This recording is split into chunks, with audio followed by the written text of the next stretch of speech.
Hi అండి. Welcome to Matangi kitchen. ఈరోజు మన కిచెన్‌లో చాలా న్యూట్రిషన్స్‌తో కూడిన ఆల్మండ్ స్వీట్‌ని చేస్తున్నానండి. ఈ బర్ఫీ చాలా టేస్టీగా ఉంటుందండి. ఒకసారి చేసుకుంటే మళ్ళీ మళ్ళీ చేసుకోవాలనిపిస్తుంది. చాలా తక్కువ ఇంగ్రీడియెంట్స్‌తో చాలా త్వరగా ఈ ఆల్మండ్ మలై బర్ఫీని తయారు చేసుకోవచ్చు.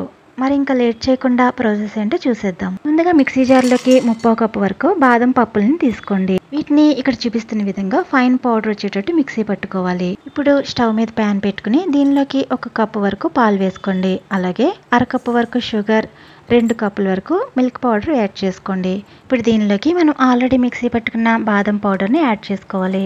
ఇదంతా కూడా స్టవ్ ఆన్ చేయకముందే వేసుకుని ఇవి మొత్తం కూడా ఉండలు లేకుండా ఒకసారి బాగా కలుపుకోవాలి. ఇక్కడ చూపిస్తున్న విధంగా ఉండలేమీ లేకుండా మొత్తం అంతా కూడా బాగా కలిసేటట్టు కలుపుకున్న తర్వాత అప్పుడు స్టవ్ ఆన్ చేసి లో టు మీడియం ఫ్లేమ్లో దీన్ని కంటిన్యూస్గా తిప్పుతూ ఉండాలి. ఇలా బాగా మిక్స్ అయిన తర్వాత ముందుగా నానబెట్టి ఉంచుకున్న కుంకుమ పువ్వుల పాలని 2 టేబుల్ స్పూన్ వరకు వేసుకోవాలి. అన్నారు కదా, ఇలా లో టు మీడియం ఫ్లేమ్లో ఇలా తిప్పుతూ ఉంటే ఇది ఇంకా దగ్గర పడుతూ ఉంటుంది. ఇది ఇలా సగం వరకు దగ్గర పడిన తర్వాత దీనిలోకి 1/2 స్పూన్ వరకు ఇలాచీ పౌడర్, 1 టేబుల్ స్పూన్ వరకు నెయ్యి వేసుకుని ఒకసారి అంతా బాగా కలిసేటట్టు కలుపుకోండి.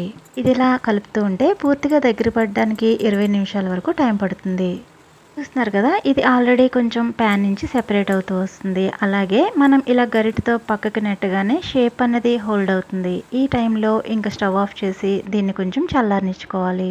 ఈ కొంచెం చల్లారి మనం పట్టుకోవడానికి వీలుగా ఉండేంత వేడిగా ఉన్నప్పుడు ఈ విధంగా బటర్ పేపర్ మీద వేసి అన్ని వైపుల నుంచి కూడా ఇలా ఒత్తుతూ కొంచెం సాఫ్ట్ డో అయ్యే వరకు కలుపుకోవాలి.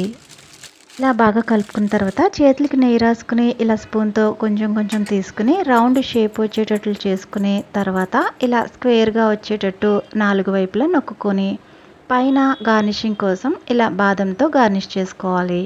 పిండి అనేది చల్లారే కొద్దీ ఇంకా గట్టిపడిపోతూ ఉంటుంది. అందువల్ల కొంచెం వేడిగా ఉన్నప్పుడే మనకు కావాల్సిన షేప్లో ఇలా రెడీ చేసుకోవాలి. ఇప్పుడు నేను తయారు చేసిన ఈ బర్ఫీ రెసిపీ బయట మార్కెట్లో కొంటే 1 కేజీ 500-600 వరకు ఉంటుంది. అదే మన ఇంట్లో చాలా ఈజీగా తక్కువ ఖర్చుతో ఎంతో ఈజీగా తయారు చేసుకోవచ్చు. మరింత ఆలస్యం, మీరు కూడా ట్రై చేసి మీకు ఎలా వచ్చిందో నాతో షేర్ చేయండి. ఈ వీడియో నచ్చితే ప్లీజ్ లైక్ చేయండి. సబ్స్క్రైబ్ చేసుకుని నోటిఫికేషన్ కోసం బెల్ ఐకాన్ని యాక్టివేట్ చేయండి. Thank you for watching.